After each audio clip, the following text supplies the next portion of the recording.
আমি কাবাবের জন্য যে মশলাটা বানাবো সেটা আমি রেডি করে নিয়েছি এবং কতটুকু কী দিয়েছে আমি এখানে লিখে নিয়েছি কাগজে। প্রথমে শুরু করি এই যে এলাচ দিয়ে। এলাচি দিয়েছি, ছোটো এলাচি, এটা এই যে তরকারিতে মাংসে দেওয়া হয় এই এলাচি, ছোটো এলাচি দিয়েছি 50 গ্রাম। আর দারুচিনি এখানে আমার 50 গ্রাম লাগবে, কিন্তু 75 গ্রাম লাগবে, কিন্তু এখানে 10 গ্রাম মতো আছে, আমার আনতে হবে। আমি এদের মধ্যে নিয়ে এসেছিলাম, কিন্তু খেতে খেতে সব ফুরিয়ে গিয়েছে, আমি খেয়াল করিনি। তবে যাই হোক, এখানে 75 গ্রাম দিতে হবে, আমার এখানে কম আছে। আবার দারুচিনি কম দেওয়া যাবে না, এলাচের সঙ্গে অনুপাত করে দিতে হবে। এলাচ 50 গ্রাম, দারুচিনি 75 গ্রাম। এখানে আমার অল্প আছে, আমি মিলাই 75 গ্রাম পরে মিলে দেবো। এখন আনতে হবে আমার, এর জন্য আমি দেখিয়ে দিচ্ছি আর কি। আর বাকি সব ঠিক আছে, সব মশলা আমার এক্সট্রা আছে বেশি, কিন্তু এটাই কম। এটা আসলে খাওয়া হয় তো। তেজপাতা এই তিনটা বড় বড় তেজপাতা। আর এখানে জয়ফল নিয়েছি 5টা। আর সাদা গোলমরিচের গুঁড়া 20 গ্রাম। আর এখানে কালো গোলমরিচের গুঁড়া এটা আছে 10 গ্রাম। আর লং আছে 5 গ্রাম। এই অনুপাতগুলো ঠিক রাখতে হবে, না হলে মশলা ঠিক হবে না।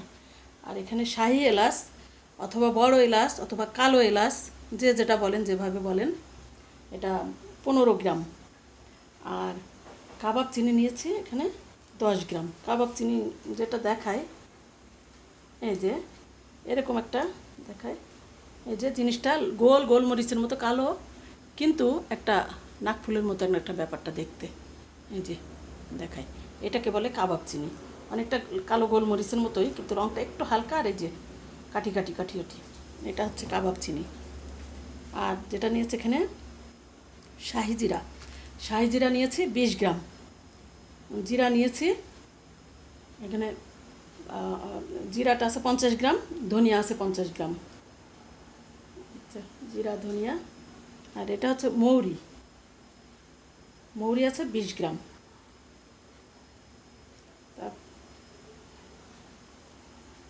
সরি, ধনিয়া জিরা 50 গ্রাম করে আছে, মৌরিটা 20 গ্রাম। এটা 50 গ্রাম, এটা ধনিয়া 50 গ্রাম। আমি আসলে অনেক মশলা তো আমি লিখে নিয়ে করেছি, এই জন্য 50 গ্রাম করে আছে জিরা, 50 গ্রাম ধনিয়া, আর 20 গ্রাম আছে মৌরি। আর পোস্তদানা আছে 15 গ্রাম। এটা পোস্তদানা, এটা সবাই চেনেন যারা বিরিয়ানি রান্না করেন, বাসায় যারা বিরিয়ানি মশলা তৈরি করেন তাদের এই জিনিসগুলো লাগে। আর রাঁধুনি এখানে 5 গ্রাম। রাঁধুনিটা দেখায়, এটা নিয়ে অনেকেরই ইয়ে থাকে, আমি কিসে দেখাই, আমি এইটা করে করে নিয়ে একটু দেখাই। রাঁধুনি কিন্তু কোনো ব্র্যান্ডের নাম না, এটা একটা মশলা। আমি খুব ক্লোজলি দেখাচ্ছি, এই যে এটা ছোট ছোট জোয়ান, আর ছোট রাঁধুনিটা একটু মোটা, এই ছোটো ছোটো ভাঙা জিরার মতন এরকম একটা জিনিস রাঁধুনি। এটা এই জিনিসটা নিয়ে অনেকেরই অনেক প্রশ্ন আছে, মতভেদ না, প্রশ্ন আছে। আর আমার নখটা কিন্তু ময়লা না ভাই, আম কাটা, যে যাই বলেন, আম কেটে আমার নখগুলো একদম বিচ্ছিরি অবস্থা হয়ে আছে। আমি নিজে হাতে সব করি, এই জন্য আমার নখ ভালো না, হাত ভালো না। যাক, কেউ অপছন্দ করবেন না, করলে ইগনোর করবেন, সমস্যা নাই। এই যে রাঁধুনি 5 গ্রাম। আর এখানে মেথি দিয়েছি 10 গ্রাম, মেথি 10 গ্রাম। আর রাঁধুনি মেথি এখানে, এইটা কেউ চেনেন কিনা, এটা হলো যষ্টি মধু, এটা একটা গাছ, এটা গাছের শিকড়। অ্যাকচুয়ালি শিকড় ডালপালা যেটাই হোক একটা হবে, শিকড় না ডালপালা আর কি। এই যে দেখেন, এটা কিন্তু যষ্টি মধু বলে, যষ্টি মধু। এই জিনিসটা আমি ভাবতাম একটা মধু টাইপের লিকুইড কিছু একটা হবে। আমার একবার ঠান্ডা লেগেছিলো, তো আমার ছেলেকে বলছিলাম নিয়ে আসিস, তো কী জিনিস খাইতে বলছে সবাই যষ্টিমিতে। ও দেখে একটা গাছও শিকড় এনে আমারে ধয়রা দিল। আমি তো হতবাক, আমি যে কী, তুই শিকড় বিকড় এনে আমারে খাইতে বলছিস কেন? তো বলছে, দোকানে গিয়ে বললাম যষ্টি মধু দেন আঙ্কেল। দোকানদার আঙ্কেল আমারে যষ্টি মধু দিল। এটা আমিও তো টাসকি লেগে গেলাম প্রথমে। তারপরে উনি বলল, বাবা এইটাই যষ্টি মধু, তুমি এটা নিয়ে যাও, তোমার আম্মু হয়তো চেনে। কিন্তু আম্মু তো ঘোড়ার ডিম কিছুই চেনে না। এই আম্মু প্রথম চিনলাম আমি এই বুড়া বয়সে আর কি যষ্টি মধু, এই 2 বছর আগের কথা এটা। আর এখানে পিপুল, এটা খুবই অচেনা এবং আনকমন একটা জিনিস, বনে জঙ্গলে হয় জিনিসটা সম্ভবত, কারণ ছোটোবেলা আমরা দেখেছি এদিকে ওদিকে ঝুলে থাকতে, আমরা তো পাত্তায় দিইনি ফলটা। কিন্তু এটা যে এত দামি, এত গুরুত্বপূর্ণ একটা ফল, একটা মশলা মানেই তো দামি জিনিস। তো এটা পিপুল, একটা ছোট ছোট এই কিসের লেদার মতো দেখা যায় আর কি, আবার না খাবার সম্পর্কে বলবো না, তাহলে আবার কেউ খাবে না। এই যে ফলটা খুব ক্লোজ করে দেখাচ্ছি, পিপলটা ছোট ছোট পিপল, আলাদা আলাদা, ভিতরে দাগ দাগ, চারকোনা চারকোনা ফাঁকা। এই যে এটা পিপল নিয়েছি 15 গ্রাম। আর এইটা হচ্ছে, এটাও শিকড় কাটা, গাছের ডালপালা কাটা। এটা এটা এটা এটা গাছের ডালপালা কাটা, এটাও একাঙ্গি, একাঙ্গি বলে এটাকে। এটা নিয়েছি 10 গ্রাম। আর এই যে জিনিসটা, এই যে এটা সেম আদার মতোই, আদা শুট বলে, কিন্তু আমার ধারণা একটু টেস্টটা একটু ভিন্ন, কিন্তু আদায় ওয়ান কাইন্ড অফ আদা, জিঞ্জার, মানে ওয়ান কাইন্ড অফ জিঞ্জার।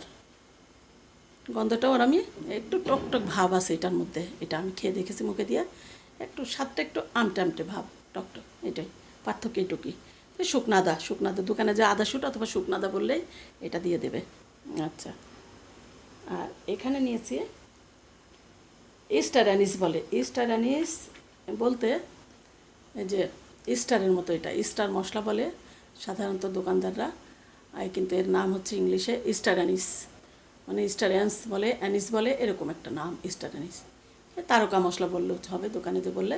তো এখানে এগুলো আমার, এগুলা বাকিগুলো ভেঙে ভেঙে গিয়েছে, পাপড়িগুলা এই যে পড়ে আছে ভেঙে ভেঙে, প্যাকেটে ছিল। এই যে ইস্টার অ্যানিস নিয়েছি 10 গ্রাম।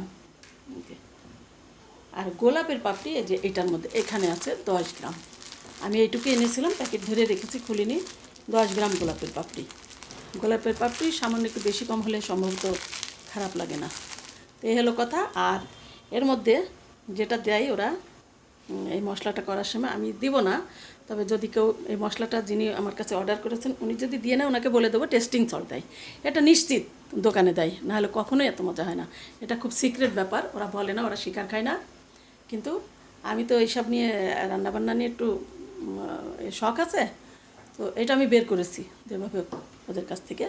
তাই এই মশলাটা ওরা যে করে, তো এই মশলাটা আমি একটা ইয়ের থেকে পেয়েছি, পেজ থেকে, কিন্তু অনেকদিন খুঁজছিলাম, পরে পাইছি 2 বছর আগে।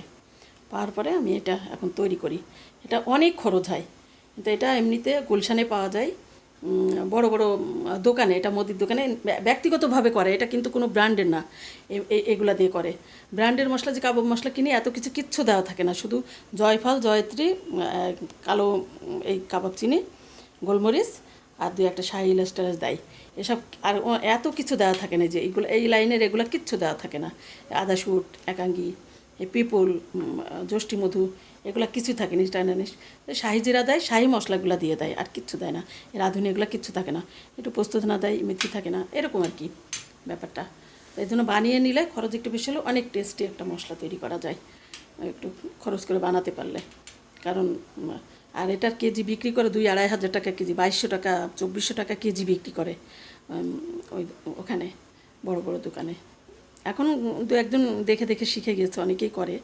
তাই এরকম 2200 টাকা, 2500 টাকাও কেজি রাখে কোনো অকেশনে, এই আর কি। তো এইভাবে বানিয়ে নেবেন। এরপরে আরও মশলা তো আছে, 30-32টা মশলা যায় মেনলি। সেটার মধ্যে হচ্ছে যেমন ওখানে আমার এখনও শুকনা মরিচ আছে, হলুদ, ভাজা মরিচ, এগুলো তো দিবই, এগুলো তো এমনি যায়, এত রান্নার সময় এমনিতেই দিতে হয়। অ্যাড করলে পেঁয়াজ, রসুন, এগুলো যদি এর সাথে অ্যাড করে দিই, তো 30-32টা মশলা দিয়ে একটা খাবার তৈরি হয়। এটা হলো কথা, ফুল মিল হয়। তো এভাবে আমি এখন সবগুলো একসাথে মিশিয়ে আমি কিছু দারুচিনি যোগ করব, নাহলে এখনই মিশে কতটুকু ওজনে আমি বলে দিতে পারতাম, কিন্তু আমি দারুচিনি আমার আনতে হবে। এই যে দারুচিনি অনেক কম আছে, এখানে 10 গ্রাম মতো আছে, আমার এখনও 50-60 গ্রাম দারুচিনি লাগবে। তো এগুলো মিলিয়ে আমি একসাথে গুঁড়া করব, করে কিছু রাখবো ঘরে, আর কিছু দিব ওনাকে, যে যিনি আমার কাছ থেকে নেবেন। তো আল্লাহ হাফেজ, পরে গুঁড়া করে দেখাবো।